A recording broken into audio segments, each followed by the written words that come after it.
From stocking pallets for Amazon to making plays for the LA Rams, we will get into an incredible story brewing right now as the Rams are coming off back-to-back wins in the preseason. What a difference a year makes. Last year at this point, 0-2 in the preseason. And look, I'm going to stop by saying I know preseason football means absolutely nothing. Do have to tighten rosters there. You got to figure out who the 53 guys are going to be. So there are some position battles ultimately equating to depth. Very important there. And the most important thing about preseason, I think we all realize, is teams staying healthy. But still, 0-2 last year. The defense had allowed 68 points, 34 points in each of the first two preseason games.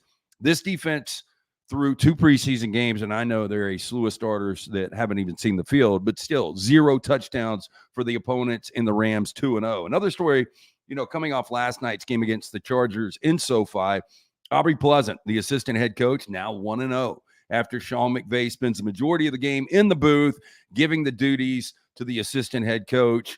And look, just a lot of energy from in the game to the post-game speech. Just an awesome situation. And trust me, there are owners out there that are looking. Look, the last thing you want as a Rams fan is for staff guys to leave and take other jobs. But, hey, it just means that you're having a lot of success. And, from Brandon Staley to Kevin O'Connell to Matt LaFleur, Raheem Morris. We see it each and every year with Sean McVay, the success this organization has, and these coaches go on to other places. Aubrey Pleasant, that was basically interview process right there, and this is going to be a guy that will ultimately get his opportunity. And I know he was very appreciative of Sean McVay giving him the opportunity to be a head coach in a preseason game. Really cool story there. Stetson Bennett. Let me say this. I covered Stetson Bennett in the SEC for years, and I became a big Stetson Bennett fan. It started out as this guy will never be a starting quarterback for Kirby Smart, to saying, okay,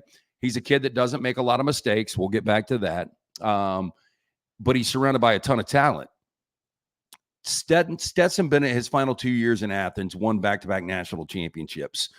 First they knock off Alabama in a classic game, and then they destroy TCU.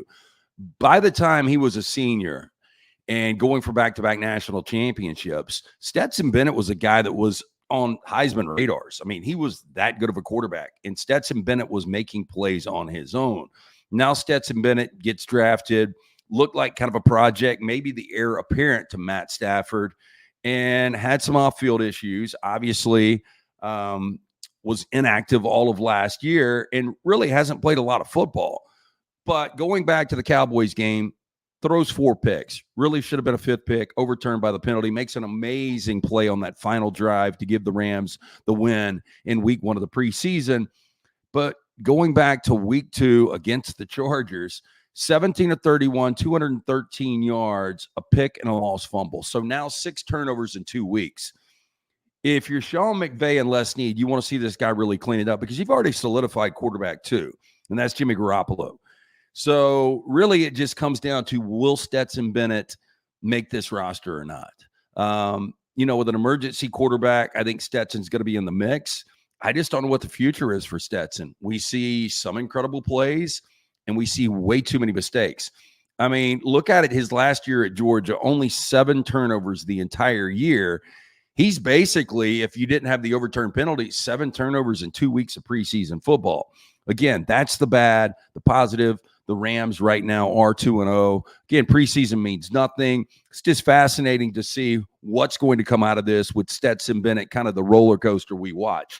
Another thing we want to look at here is wide receivers. I mean, Les Snead and Sean McVay, it is uncanny the diamonds in the rough these guys can pluck.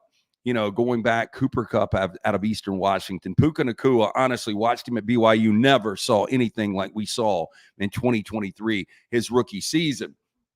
And now J.J. Lopp.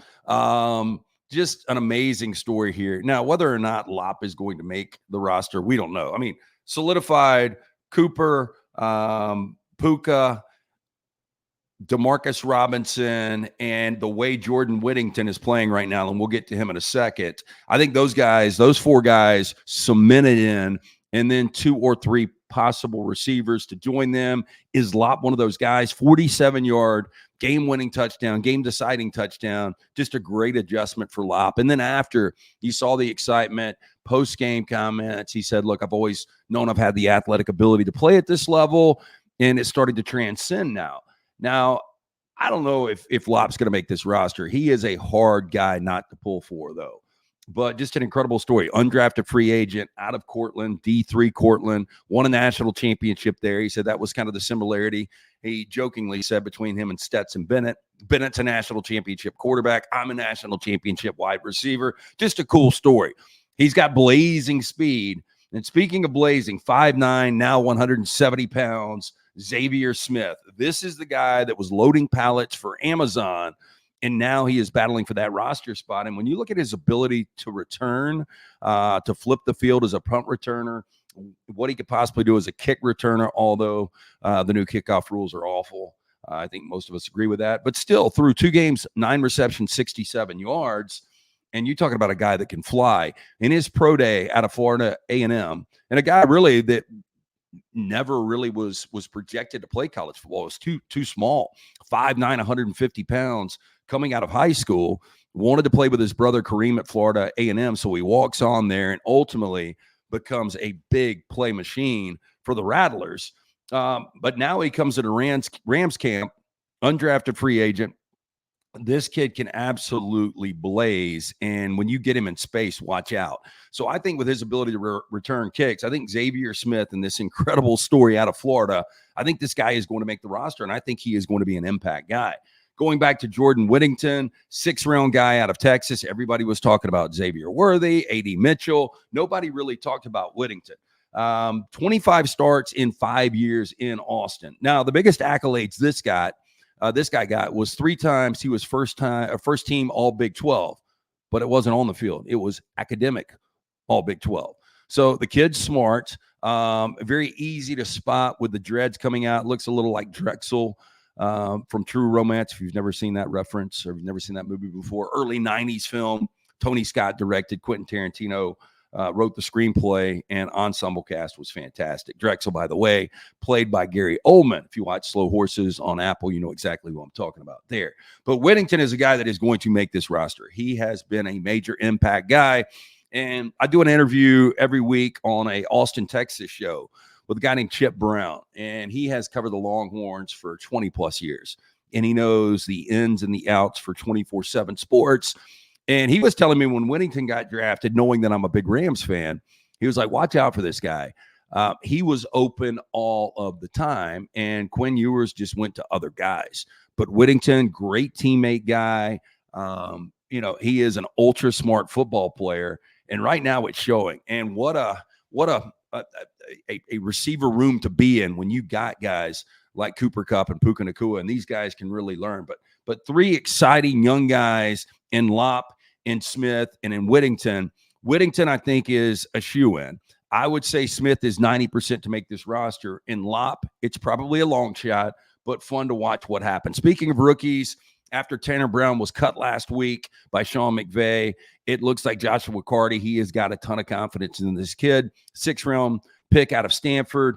And right now he's 5 of 6 on field goals. Last night made a 48-yarder, a 43-yarder, pushed a 52-yarder right in the 4th quarter. But outside of that, it's his only blemish through 2 games. So I think there's a lot of confidence right now in Joshua Carty. One other guy that I do want to look at from last night, Omar Speights. This is a guy, watching him at Oregon State when he played for Jonathan Smith, who's now at Michigan State. He was a standout linebacker his junior year. 89 tackles, first team All Pac-12, transfers to LSU. The defense was awful last year. The defense was so bad they lose 3 games with the Heisman Trophy winner in Jaden Daniels. Defense couldn't stop anybody. And Speights, he dropped down, unspectacular last year, had 69 tackles. That was 5th on LSU's roster. Again, it was an awful defense. Speights is one of these guys listed as a 3rd teamer behind Ernest Jones, and we know Ernest Jones kind of the heart and soul of that defense right now. But I think Speights is a guy that can make this roster.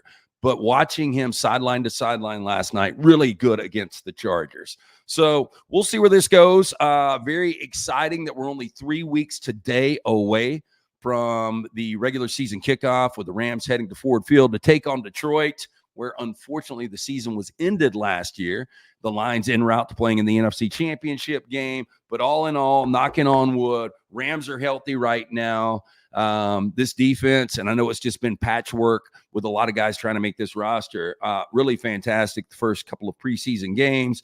And again, things to look for me, who the 6th and 7th or 5th, 6th, and 7th possible receivers are going to be. And then Stetson Bennett. What is the future of this up and down quarterback coming out of Georgia? Awesome stuff here. Please like and subscribe. We are Ramley. We've got a big interview coming up this week. We will give you more notifications about that, but please share the podcast. We would really appreciate that. We're going to build this thing. We just started it a couple of weeks ago, but really excited about 2024 right here on We Are Ramley.